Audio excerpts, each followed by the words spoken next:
Yeah, thanks. Salim Salim phone silent पे करो.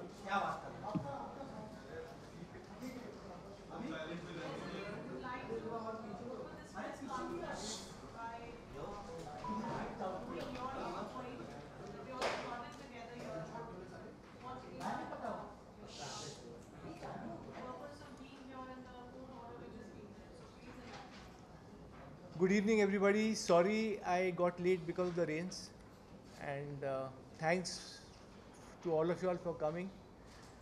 Uh, this mic is here. This is our mic.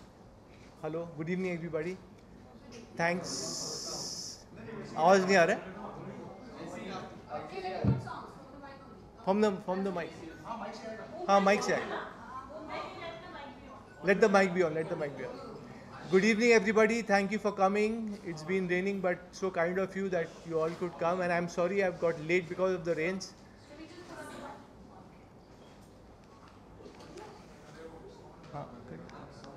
अभी on. Thank you. Good evening, everybody. Thank you for coming. It's been a rainy day. I got late, so I'm very sorry. And I had to pick up Mr. Vanjara Saab, and he would also like to speak and address this meet. We are all gathered here today. I am here today to announce that I have severed all ties with my family, and I don't want anything to do with them. I don't have anything to do with them. They have been torturing me for years, and I was taking what was just coming to me. As you all know, everyone knows that a court battle was fought, which I won in the year 2008, 16th Feb to be precise. And well, life has been a hell since 2005, because that was the time when Amir, my brother, forcefully caught me and kept me under house arrest and gave me forced medications. So all that I have been through.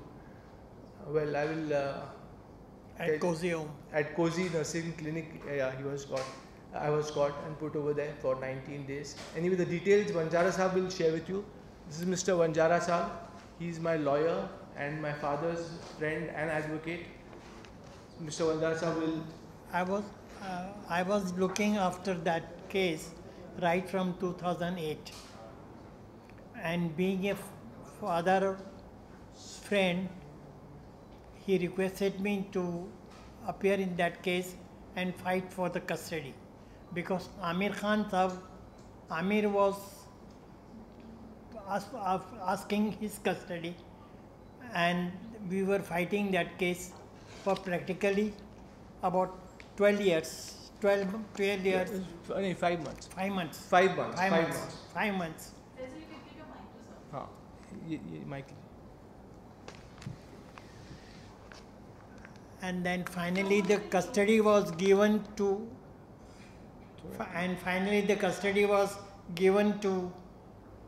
Tahir Hussain Saab, and then afterward court has allowed the custody to Tahir Hussain Saab, and then afterward he requested that you should go and take the certificate from the JJ hospital.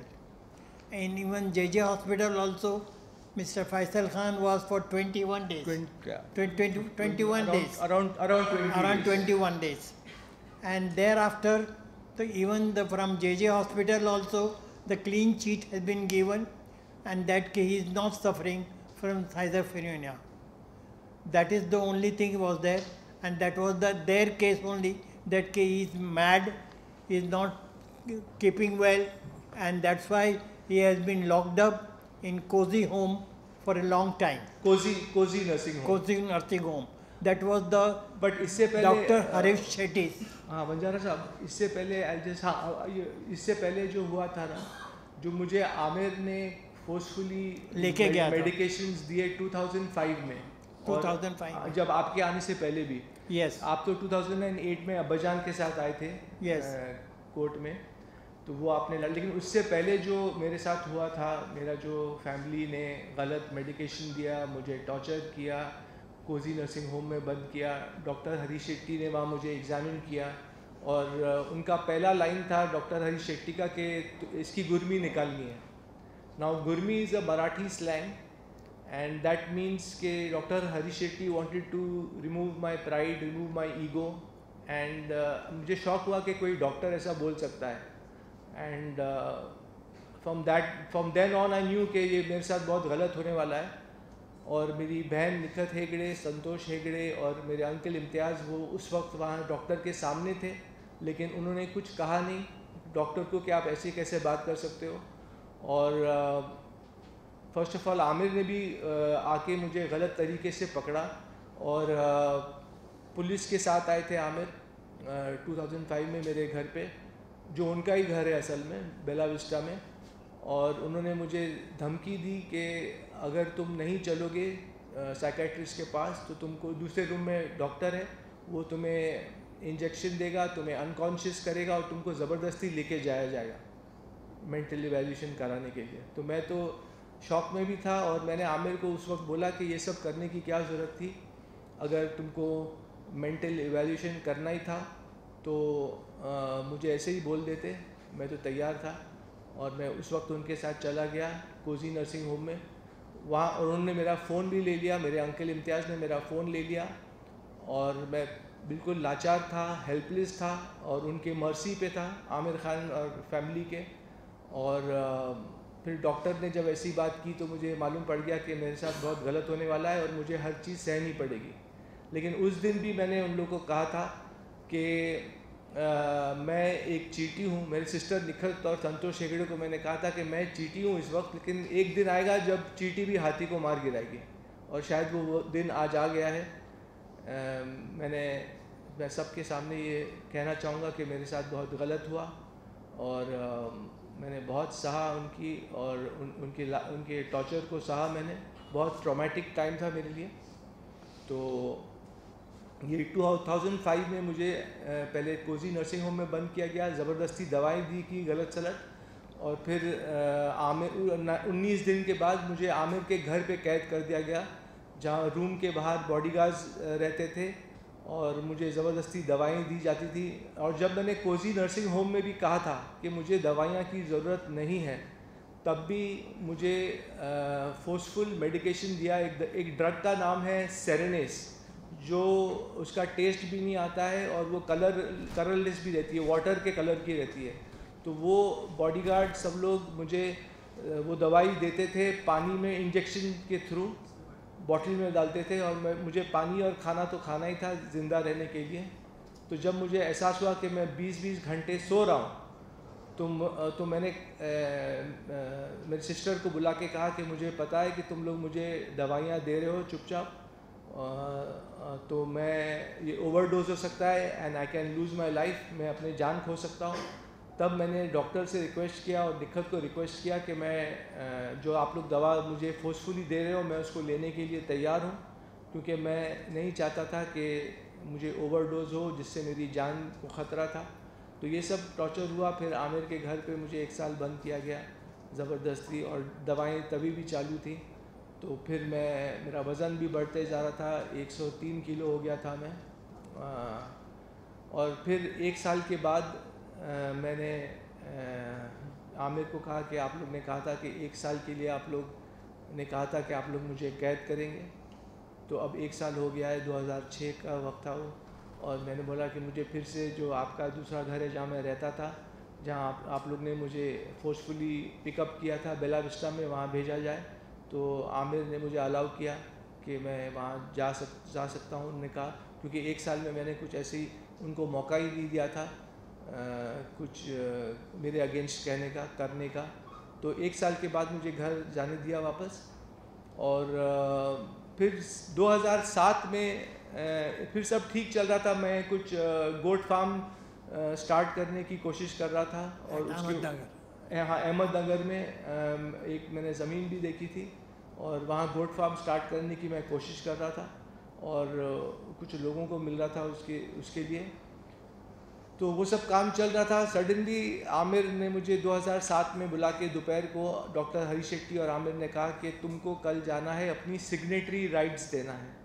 अब signatory rights वो होता है कि आपका पूरा हक एक इंसान का छीन लिया जाता है और आपको कोई पावर नहीं रहता है साइन करने का, और आपका अस्तित्व बिल्कुल शून्य हो जाता है, ज़ीरो। मतलब आप एक आदमी हैं, आप जी रहे हैं, लेकिन आप कुछ कामकाज नहीं कर सकते, कोई चेक साइन नहीं कर सकते, कोई अग्रीमेंट साइन नहीं कर सकते।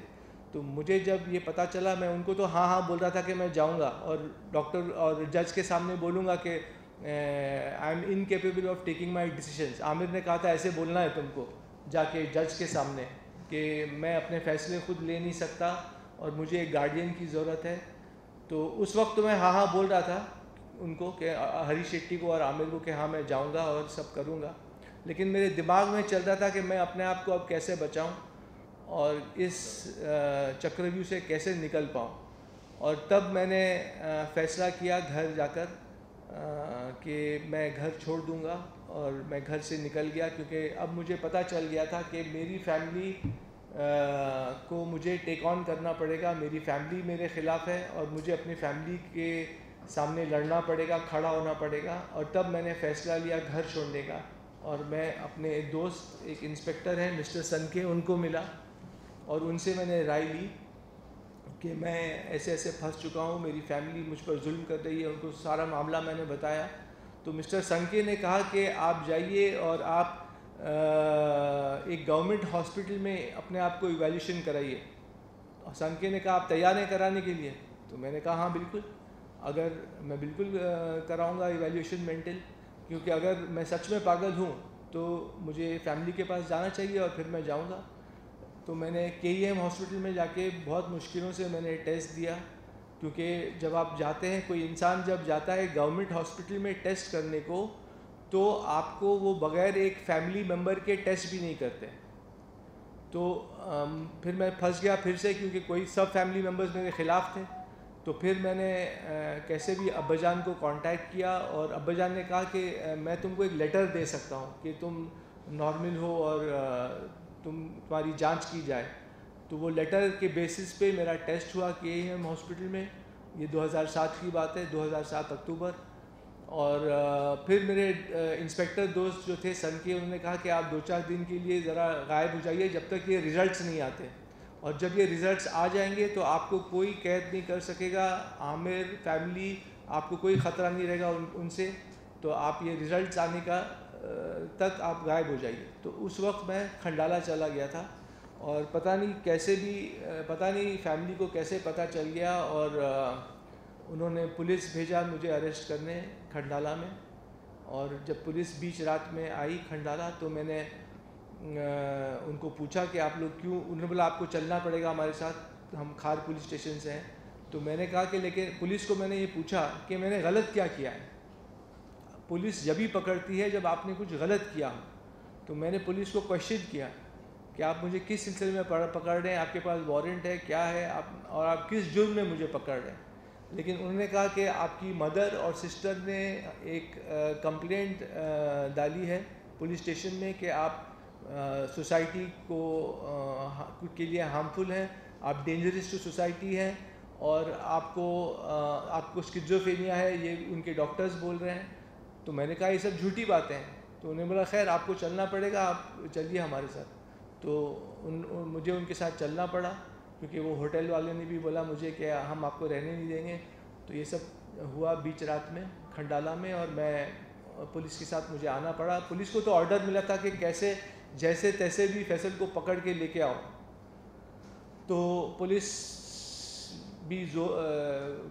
भी लाचार थी, उन्होंने मुझे मजबूर थी, और उनको ऑर्डर दिया गया था कि फैसल को पकड़ के लेके आओ जहाँ से भी। तो ऐसा हुआ, और मुझे पुलिस के साथ जाना पड़ा। और फिर मेरा फ़ोन ले लिया गया, मैं खार पुलिस स्टेशन में सो गया। और जब सुबह उठा तो मुझे मेरा फ़ोन मिला, क्योंकि इंस्पेक्टर संके ने, जो खार पुलिस स्टेशन के इंस्पेक्टर थे इंचार्ज, उनको फ़ोन करके कहा कि इनको फ़ोन दे दो वापस फैसल को। तब मुझे मेरा फ़ोन मिला, और मुझे पता चला कि मुझे कोर्ट में लड़ना है केस। अभी मेरी मदर जीनत ताहिर हुसैन और निखत हेगड़े ने केस डाल दिया है आपके ऊपर, तो आपको केस लड़ना पड़ेगा। तो तब मैं फ़ोन खोल के मैंने जो ABCD A अल्फ़ाबेट से स्टार्ट किया, और मैंने फ़ोन लगाया अब्दुल रहमान को, जो देवनाथ चेंबूर में स्लॉटर हाउस में वो कुछ प्रेसिडेंट थे उस वक्त। तो वो मेरे साथ गोट फार्मिंग का जो मैं खोलना चाह रहा था फार्म, वो उसमें इन्वॉल्व थे और वो मुझे गाइड कर रहे थे। तो उन्होंने कुछ वक्त मेरे साथ बिताया था उस वक्त। तो उन्होंने जब सुना कि मेरे ऊपर केस आ गया है, तब मैंने उनको बोला कि मुझे एक वकील की ज़रूरत है। तो उन्होंने मुझे बोला ठीक है, मैं आपको मिलता हूँ 10 बजे इधर बैंड्रा ईस्ट के कोर्ट में, और एक वकील के साथ मिलता हूँ। तो तब जाके एक वकील मिस्टर ऐसे वासिद आए, उन्होंने मेरा केस टेक ऑन किया। और फिर जब मैं कोर्ट में गया, उस वक्त पेश हुआ, तो मुझे पता चला कि I need some person to stand a guarantee for me. तो खैर कैसे तैसे भी करके मैंने एक इंसान आए जो मेरे लिए खड़े हुए गारंटर। और तब तब वकील साहब ने, जज साहब ने मुझे भेजा जे हॉस्पिटल में फिर से टेस्ट करने। वो तो बोलते थे कि तुम्हारी फैमिली तो बोल रही है कि तुम स्किज़ोफ्रेनिया हो, लेकिन जज साहब ने बोला हम कोर्ट भी देखना चाहेगा ना कि तुम पागल हो कि नहीं। तो मेरा जे हॉस्पिटल में मुझे फिर से 20 दिन के लिए रखा गया, लगभग 20 दिन। और वहाँ मेरा पूरा टेस्ट हुआ, वो फिर कोर्ट केस लड़ा गया। फिर वंजारा साहब भी मुझे मिलने आए मेरे डैडी के साथ जे हॉस्पिटल में। वहाँ मैं उनको पहली बार मिला, और मेरे डैडी ने कहा कि ये लॉयर हैं मिस्टर वंजारा, एडवोकेट, और ये तुम्हारा केस भी लड़ेंगे, मेरे साइड से खड़े रहेंगे, मतलब अब्बाजान के साइड से। और तब कस्टडी बैटल शुरू हुई। आमिर चाहते थे कि वो मेरी कस्टडी ले, आमिर और फैमिली चाहती थी कि वो मेरी कस्टडी लें और मुझे फिर से दवाइयाँ खिलाएं। लेकिन क्योंकि वंजारा साहब थे और अब्बाजान मेरे लिए खड़े हो गए थे, तो जज ने, जो नेचुरल गार्डियन होता है फादर, उनके फेवर में डिसीजन दिया और मुझे कस्टडी मेरे फादर को मिली।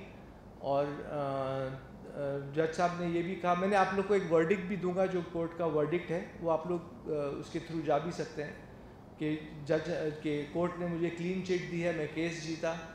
और जज साहब ने मुझे एक तो टेस्ट कराया जे में, और फिर मुझे कुछ कंडीशंस रखी थी कि मैं रोज़ जाके पुलिस स्टेशन में हाज़िरी दूं, और जो भी जज साहब ने कहा था मैं पूरा उसके ऊपर मुकम्मल उतरा और मैं सब करते गया।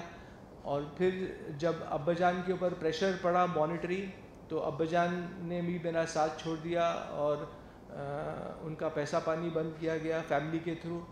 तो ये सब हुआ और अब्बाजान ने मेरा साथ छोड़ दिया। लेकिन ऊपर वाला है, तो जज साहब ने बोला कि मैं आमिर को कस्टडी नहीं दूंगा, मैं फैसल को छोड़ दूंगा टू लिव अ लाइफ। तो जजमेंट में उन्होंने लिखा है कि पर्पसली ही left me alone to see how I react in society and how I deal with society.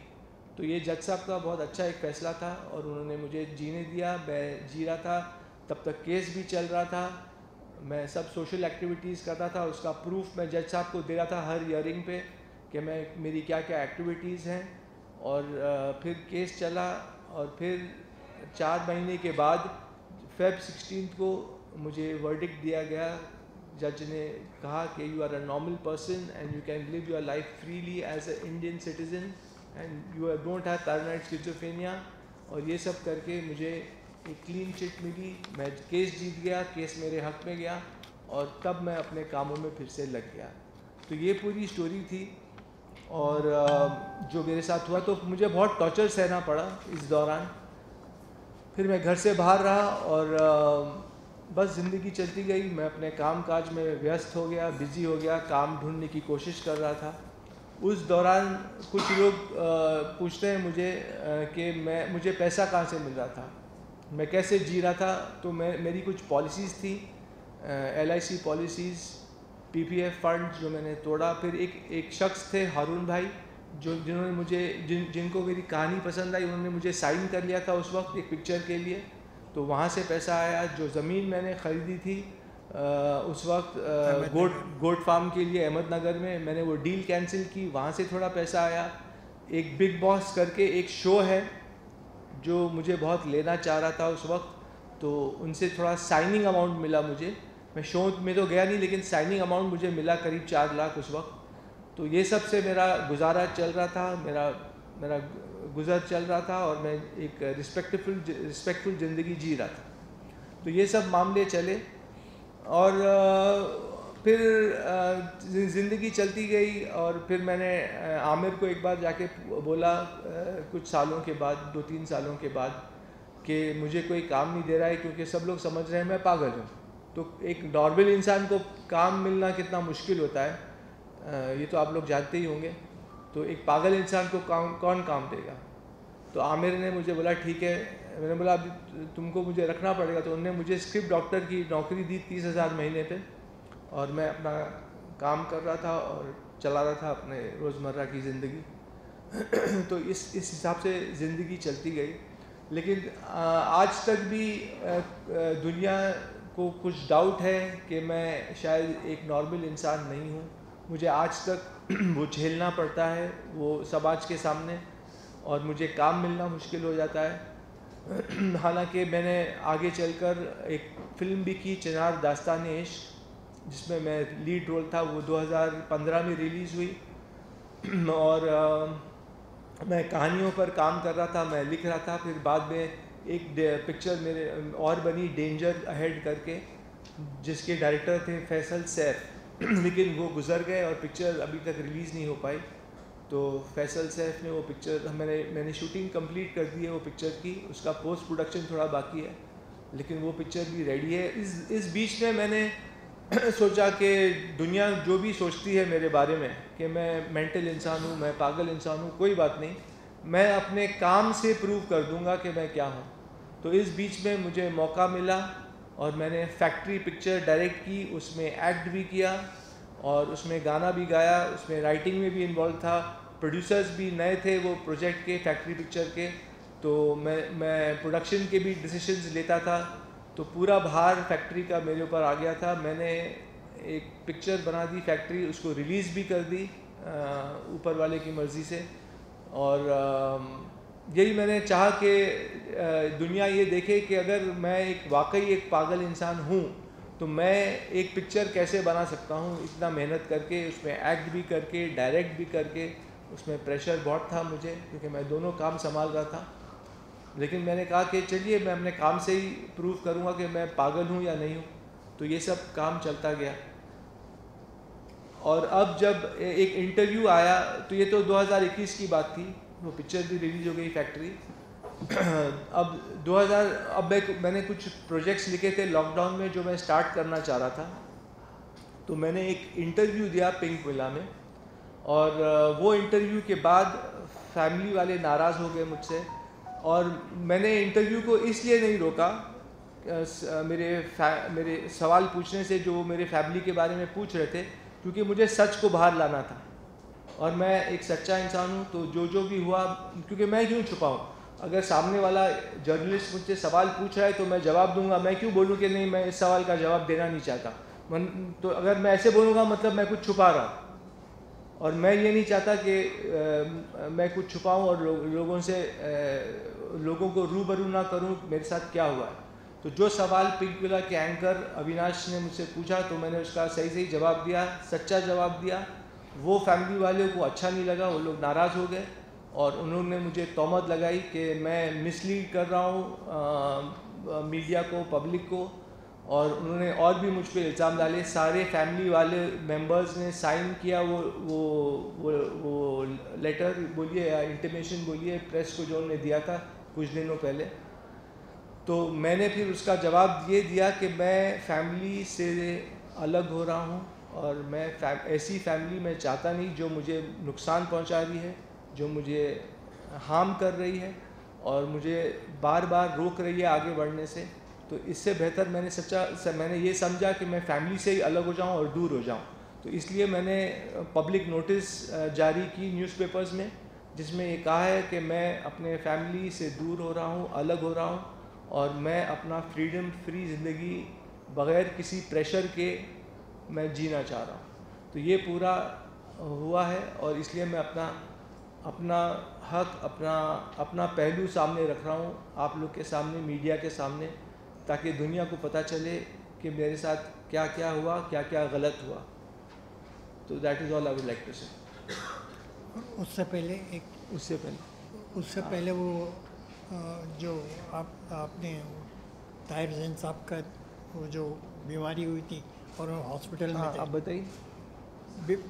Before that इसको ऐसे Before that, Mr. Tahir Hussain was in Leelavati Hospital. He asked me, Mr. Banjara,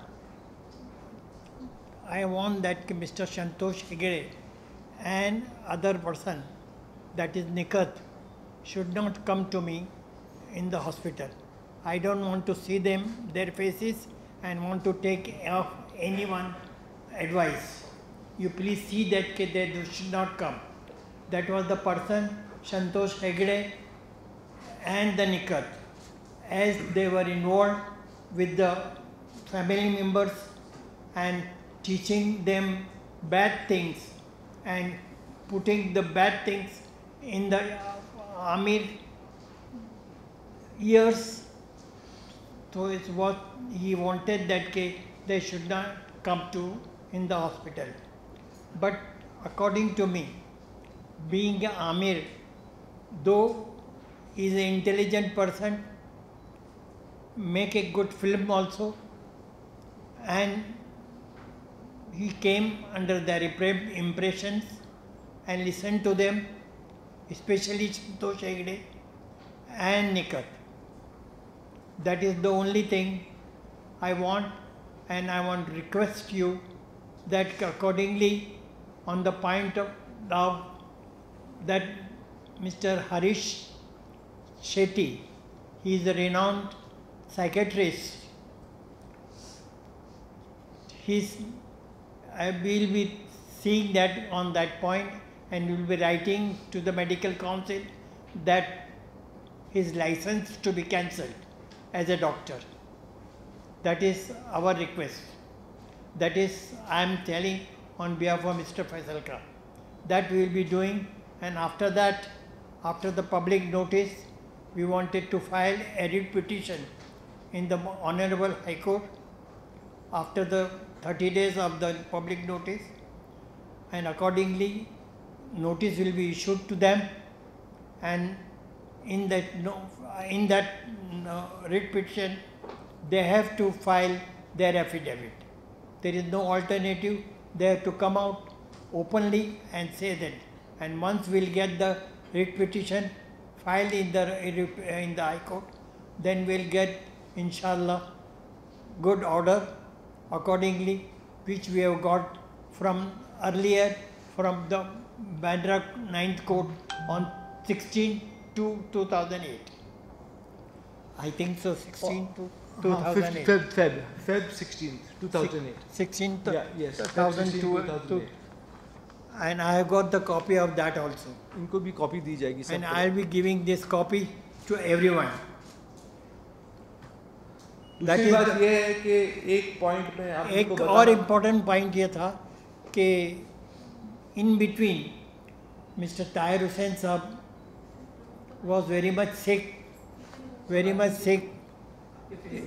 Tahir Hussain Saab very much sick. मैं पकड़ता हूँ.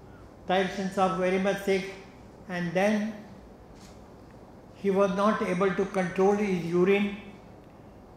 So Amir Khan and Nikat and Santosh Hegde forced Mr. Tahir Hussain Saab that you first give. There was one woman to whom he has got married earlier, that is Mrs. Shahnaz. She was a body. You give divorce to her, and then only we'll take you to the hospital, and then we'll see that your medical treatment will be given. That is a very bad thing which I came to know afterwards, but because I was not involved in the family matters and all this thing, but I came to know in the last time from the mouth of the Mr. Nasir Hussain Saab. That is the only thing. And I asked him that you married Mr. Shahnaz तो what was your mahar and iddat amount, whether you are paid or not? So बोले no, I have not paid. That is a pressure, and that was these things on my head which I have to do it. But unfortunately, he could not do it. That is the only thing. And then after High Court filing in the petition in the Honorable High Court, then accordingly we will move to the Medical Council to cancel the license of Mr. Harish Shetty, who is the renowned psychiatrist. That is my humble thing which I want you people to mention in your press conference. Thank you. था मेरा एक divorce हो चुका था। मेरा एक शादी हुई थी 2002 में एक लड़की के साथ, और 2002 जनवरी में मैं उनको मिला था वो लड़की को। फिर अगस्त में मेरी शादी हुई और दिसंबर 2002 में मेरा डिवोर्स हो गया। तो तब से मेरा फैमिली प्रेशर डाल रहा था मुझ पर कि मैं मेरी आंटी से शादी करूं, फैमिली में मेरी मदर की फर्स्ट कज़न, और मैं ये बिल्कुल नहीं चाह रहा था। तो उन लोग ने उस वक्त से मुझ पर प्रेशर डालना शुरू किया, और वो प्रेशर डाल के उस वक्त से उन्होंने मुझे प्रेशर डालना शुरू किया कि शादी कर लो, शादी कर लो, शादी कर लो। और मैं अपने काम में लगा था और मैं बिल्कुल इंटरेस्टेड नहीं था शादी करने में। तो उसको लेके फैमिली के साथ मेरी काफ़ी बहस उज्जत होती थी, अनबन होती थी। तो इसलिए मैं फैमिली से दूर रहने लगा था, क्योंकि अगर मैं वहाँ बैठता तो लड़ाई झगड़ा होता, और मुझे लड़ाई झगड़ा बिल्कुल पसंद नहीं है। तो इस मुद्दे को लेकर मैं फैमिली से दूर भी जाने लगा था। और तब उन लोगों ने ये कहा कि ये पागल हो गया है, क्योंकि मैं फैमिली को नहीं मिल रहा था। मैं पूरी दुनिया में उठ रहा था, बैठ रहा था, लोगों को मिल रहा था, सिर्फ फैमिली से अलग था। तो फैमिली को ये गुस्सा आ गया कि, और मदर को गुस्सा आ गया कि वो मैं मेरी आंटी से मैं शादी नहीं कर रहा हूँ। तो ये भी एक बहुत बड़ा मुद्दा था ये सब शुरुआत होने की। Now I think I have covered everything. We are open for Q&A. अब ये जो सवाल पूछेंगे।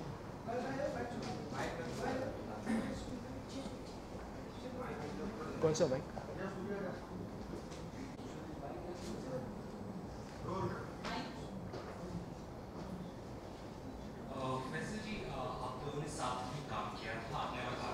जी, उस वक्त तक क्या सब सही था, और क्या उसके बाद से चीजें गड़बड़ होने लगी? क्या आपने ये रीजन पूछा, ये रीजन जो आपने बताया यही था कि इसके अलावा भी? नहीं, इसके अलावा भी रीज़न हो सकता है कि आमिर ने, जब मेरी पहली पिक्चर मधोज बन रही थी 1992 में शूटिंग शुरू हुई थी, अब्बाजान ने वो प्रोड्यूस किया था मेरे लिए, डैडी ने। तो आमिर ने उस वक्त भी मेरी पिक्चर की कहानी नहीं सुनी थी जब हमने शुरू किया था। तो पता नहीं, कुछ लोग बोल रहे हैं कि मीडिया में कि आमिर की जेलसी उस वक्त से थी तुम्हारे साथ। तो शायद वो जेलसी बढ़ते बढ़ते उसका ये रूप हो गया कि मेला के बाद जब मेला रिलीज़ हुई तो मतलब मेरा काम थोड़ा ज़्यादा अच्छा लगा लोगों को। तो ये लोग मुझे कहते हैं आज तक कि तुमने बेस्ट काम कर दिया मेला मूवी में। तो शायद आमिर को और भी जेलसी बढ़ गई होगी, क्योंकि मेला के परफॉर्मेंस के बाद ही आमिर ने मुझे बोला कि फैसल तुम्हें एक्टिंग नहीं आती, तुमको एक्टिंग छोड़ देनी चाहिए। तो he was not encouraging at that time. तो maybe what I heard that he was jealous and he was, कुछ सिबलिंग राइवलरी रही होगी जिसकी वजह से उन्होंने ये कदम उठाया, and could be possible, yes.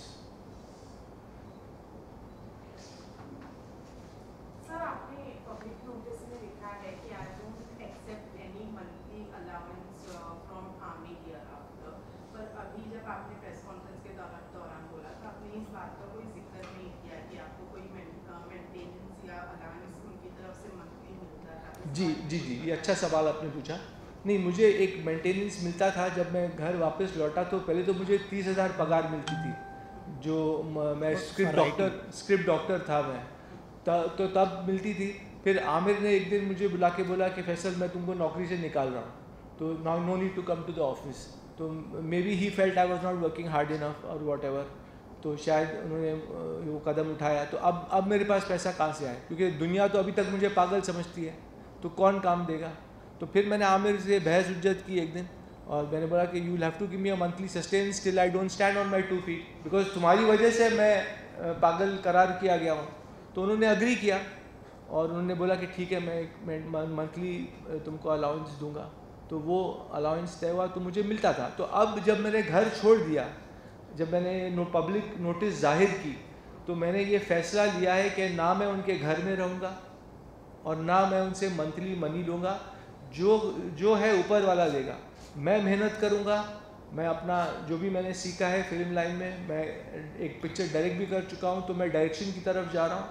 और मैंने एक नए प्रोजेक्ट पे भी काम की है. कुछ एक्टर्स को भी हम लोग ने सुनाए हैं कहानी, जो अभी मतलब 14 एक्टर्स हमारे लिए राज़ी भी हो गए हैं. तो मैं अपना खुद मेहनत करूँगा, और अगर ऊपर वाला चाहेगा तो मैं पिक्चर भी डायरेक्ट करूँगा और एक्टिंग भी कर सकता हूँ. कुछ रोल्स ऑफर होंगे तो I am open to everything.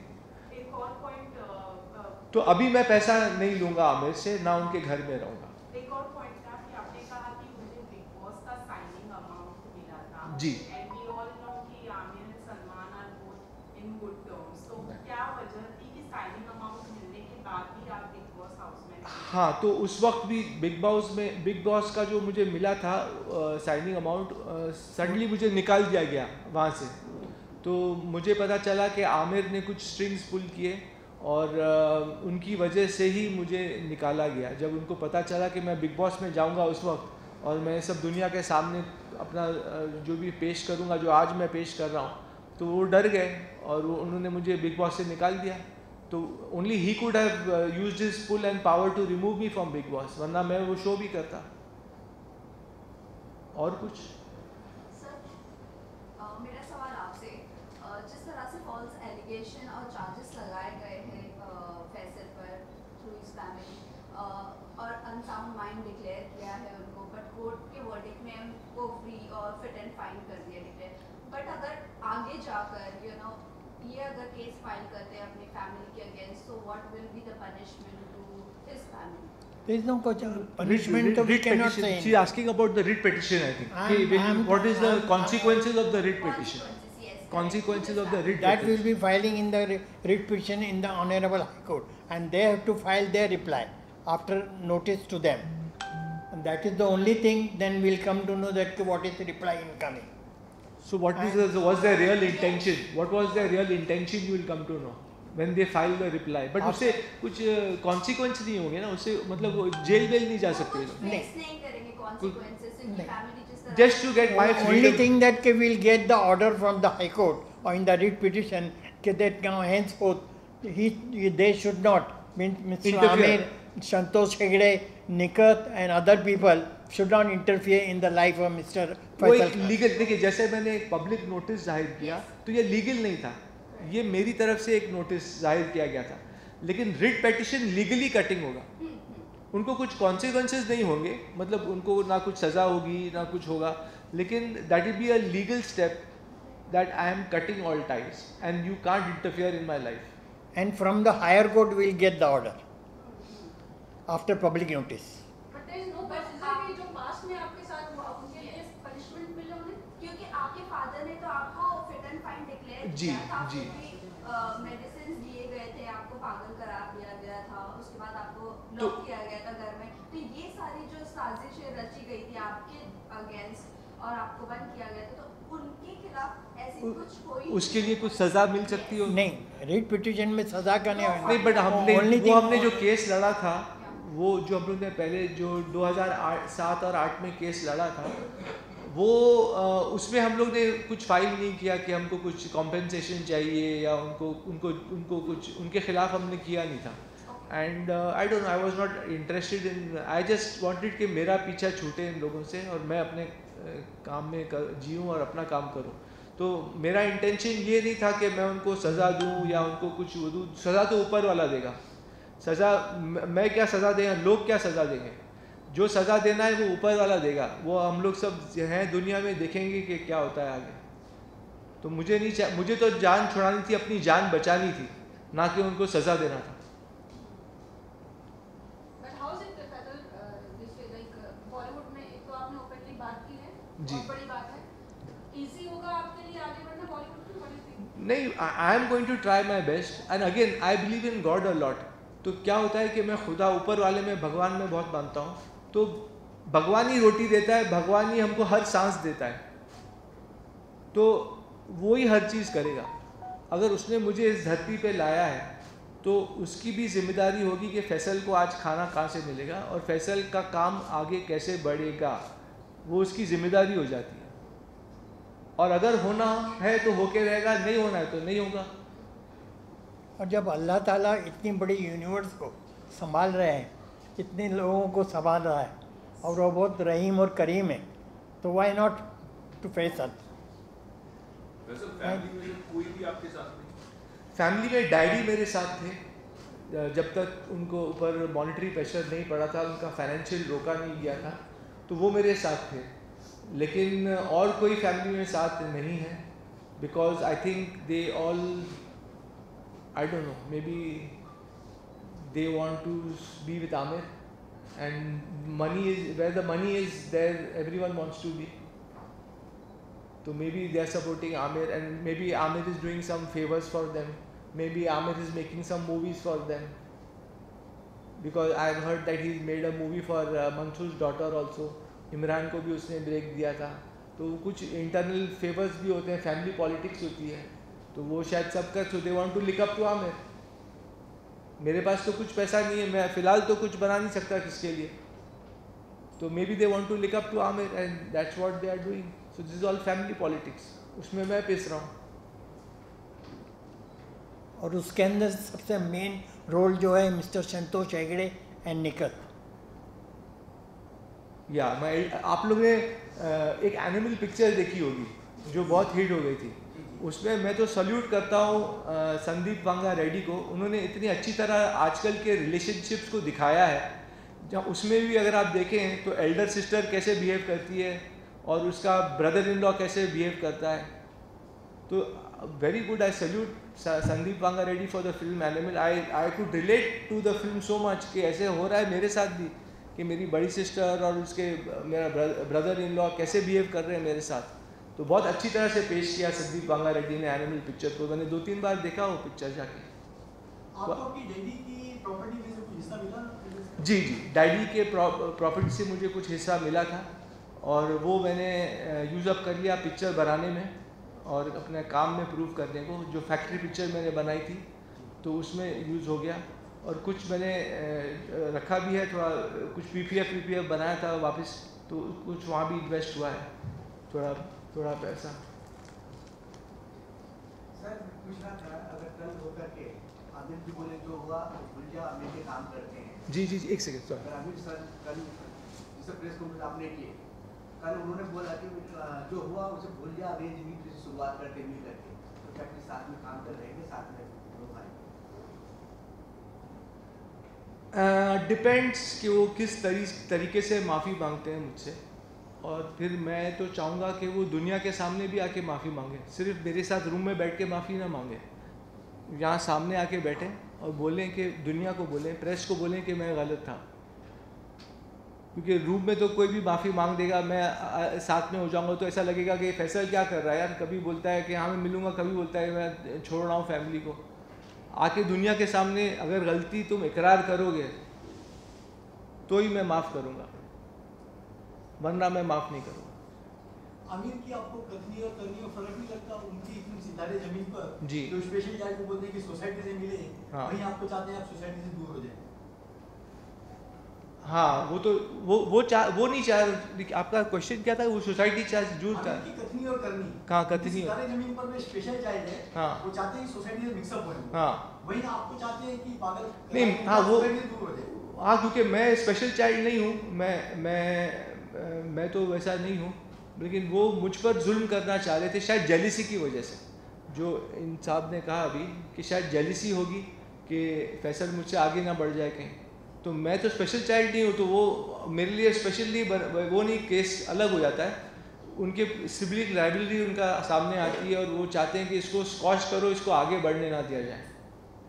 because he could have helped me when I made Factory movie also. I went to him कि यार ये पिक्चर मेरी कोई OTT में बात करिए आप, तो he didn't help me that time also. So he is not helping me, he is harming me on every level. So that's why I am declaring myself that I am cutting away all ties with him and my family.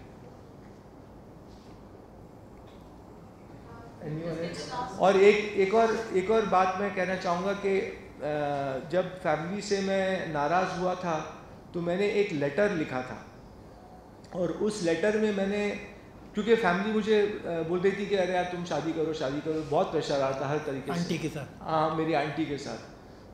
तो मैंने एक letter भी लिखा, उसमें मैंने ये लिखा, मैंने हर फैमिली मेम्बर की मैंने उसमें लिखा कि तुम क्या हो, तुम क्या हो, तुम क्या हो। मतलब जैसे मैंने बोला निखत की 3 बार, निखत एल्डर सिस्टर की 3 बार शादी हो गई, आमिर का शादी हुआ था, डाइवोर्स हो गया रीना के साथ, और फिर उनका रिलेशन था जेसिका हाइंस के साथ जिसका उनका इलीगल बच्चा भी है आउट ऑफ वेडलॉक। तो वो सब मैंने लेटर में लिखा था। किरण के साथ he was living in that time. फिर my father had got married twice, फिर my cousin sister had got married twice and divorced and married and divorced and married. तो मैं बोल रहा था यार तुम लोग मुझे क्या सलाह दे रहे हो, मतलब let me live my life how I want ना। तो उस लेटर में मैंने काफ़ी उनको सुना भी दिया, थोड़ा अब्यूजिव लैंग्वेज भी यूज कर दिया क्योंकि मैं गुस्से में था, तो वो भी उनको बुरा लग गया होगा शायद कि ये तो अपना सच्चाई बोल रहा है अपने साथ। सच्चाई बहुत कड़वी होती है, तो वो फेस नहीं कर पाए। तो ये सब लेटर में मैंने लिख दिया, तो उन लोग का गुस्सा बढ़ गया, इसलिए लड़ाई झगड़ी बनाया, छोड़ो मिलते ही नहीं। तो अब वो लोग प्रेशर डाल के बोला ये पागल हो गया, इसको पागल घोषित कर दो। तो ये सब फैमिली पॉलिटिक्स की वजह से भी ये सब हुआ था। तो I think I have given quite a bit of explanation. और कोई सवाल है? नहीं सही भी होंगे, नहीं सही नहीं है, इल्जाम नहीं है। व्हाट इज द फैक्ट से? क्योंकि कोर्ट का हमको वर्डिक्ट मिला है, हम इल्जाम नहीं लगा रहे हैं, ये हुआ है सब। अभी हाल फिलहाल में हमने ये देखा कि आमिर खान ने उनकी टीम की तरफ से एक स्टेटमेंट आया था जी, उसके बाद आप लीगली जा रहे हैं आगे? नहीं, जो स्टेटमेंट आया था उसके बाद ही तो मेरा स्टेटमेंट आया कि मैं पब्लिक नोटिस दिया कि I am cutting all ties, I don't want to be with liars and all that. तो they are liars and they are misleading the press and the public. So I am cutting out all ties because they give a wrong reaction that I was lying.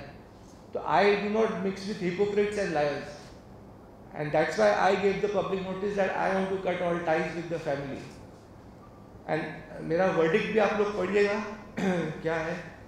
Public notice के बाद आमिर खान से family की तरफ से किसी का call आया आपको? आज मेरी बहन का फोन बहुत आ रहा था, फरत का, because I was holding a press conference. I have got the on my phone. I can show you how many times she's called me. So why were they scared that I should not come and speak my mind out and my heart out? अगर तुम लोग में दम है तो तुम लोग भी प्रूफ करो। अगर तुम बोलते हो कि फैसल पागल है तो प्रूफ करो, खाली बोलो मत कि ऐसा हुआ, ऐसा करता था, वो करता था, प्रूफ लाओ। बिकॉज एंड देन वो प्रूफ उन्होंने कोर्ट के टाइम क्यों नहीं पेश किया? कोर्ट केस जब चल रहा था इन बांद्रा तब प्रूफ देना चाहिए था। अभी वो लोग भी आके कुछ भी बोल सकते हैं कि अरे फैसल ऐसा था, ऐसा करता था, ये करता था, तो कोर्ट में पेश करो ना। At the time that when the case was going on in 9th Court Bandra, which finished on 16th of Feb 2008. In that also that they have not said anything. Nothing So they is will be there. fabricating. If they say anything, they will be fabricating stories. So let them fabricate. Then I will also answer.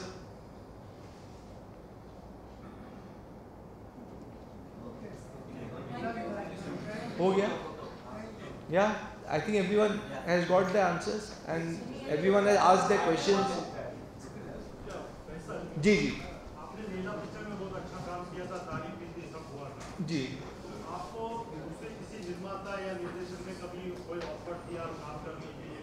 जी मैंने जब मेला picture release हुई और मेरा काम लोगों को पसंद आया तो मैंने बहुत कोशिश की, प्रोड्यूसर्स के पास गया, सबको मिला कि मुझे कुछ काम मिले, लेकिन किसी ने काम दिया नहीं। तो फिर मैं मायूस होकर मैंने सोचा चलो बड़े प्रोडक्शन हाउस, बड़े लोग नहीं दे रहे हैं तो मैंने कुछ छोटी पिक्चरें की, क्योंकि छोटी पिक्चर भी कभी कभी निकल जाती है। तो मैंने बस्ती, काबू, बॉर्डर हिंदुस्तान का, चांद बुझ गया, ये सब पिक्चरें की उस वक्त, छोटी पिक्चरें थी, लेकिन मैंने सोचा कि चलो काम करते रहो, क्या बात पता क्या हिट हो जाए। तो मैंने काम नहीं रोका। फिर मैंने जब छोटी पिक्चरें मेरी नहीं चली तो मैंने टीवी सीरियल के तरफ भी मैं गया। मैंने आंधी टीवी सीरियल किया, तो मैं लगातार कुछ ना कुछ काम कर ही रहा था। उस बीच में ये प्रॉब्लम शुरू हो गया, शादी करो शादी करो शादी करो वाला। तो फिर वो सब प्रॉब्लम शुरू हो या सर आपने 18 साल क्यों लिया बेसिकली करने? नहीं, मैं जब देखिए क्या होता है ना, हर चीज़ का एक वक्त मुकर्रर है। जब मैं केस जीता तो उस वक्त भी मैंने सोचा था कि शायद मैं करूँ, मेरे दिमाग में ही नहीं आया कि मुझे प्रेस कॉन्फ्रेंस करना चाहिए, क्योंकि मैं स्कीमिंग आदमी नहीं हूँ, मैं शातिर नहीं हूँ। तो मैंने सोचता था कि यार कभी आएगा कि नहीं बाहर के लोगों को मालूम पड़ेगा कि नहीं कि मेरे साथ क्या हुआ है। लेकिन मुझे क्या लगता है कि हर चीज़ का एक वक्त मुकर्रर है ज़िंदगी में, वो मेरे हाथ में भी नहीं है। तो वो इतने साल के बाद, अभी जैसे मैंने एग्जांपल देता हूँ आपको। मैं असिस्टेंट डायरेक्टर के तौर पे इंडस्ट्री में आया था, क़यामत से क़यामत तक, जोई था वही सिकंदर और तुम मेरे हो। लेकिन फिर मैंने डायरेक्ट किया फैक्ट्री इतने सालों के बाद। तो क्यों किया वो भी मुझे नहीं, मैं तो डायरेक्शन में जा रहा था, बट पता नहीं मैं उस बाद एक्टिंग में चला गया। अब वो क्यों हो रहा है वो ऊपर वाला जानता है। आज जो प्रेस कॉन्फ्रेंस होना था तो हो गया, और आप लोग सब यहाँ हैं। और जब वक्त, हर चीज़ का वक्त मुकर्रर है ज़िंदगी में, जैसे ज़िंदगी और मौत का भी वक्त मुकर्रर है। आप ये नहीं बोल सकते कि मैं कल मर ही जाऊँगा या मैं कल पैदा ही हो जाऊँगा, वो मुकर्रर है वक्त। वो होना है तो वो होगा। मेरे साथ जो होना था, मुझे फैमिली के थ्रू होना था, तो आई वेंट, होना था।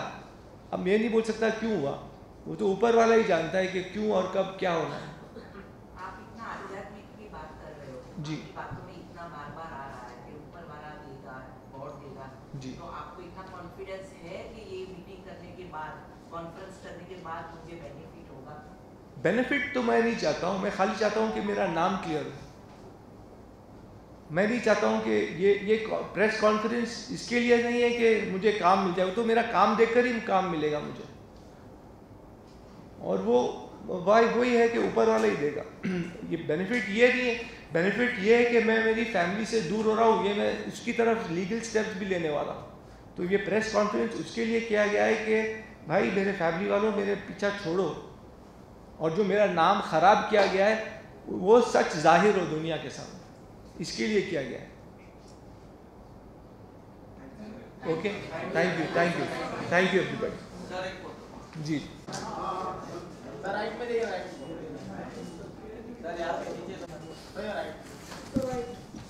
पेपर के साथ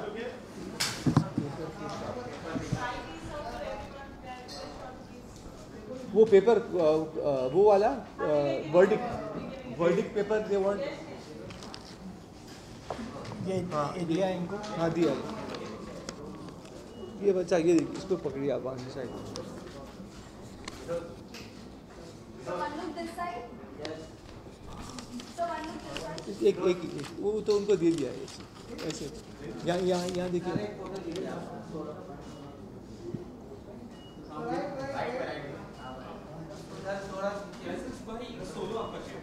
सोलो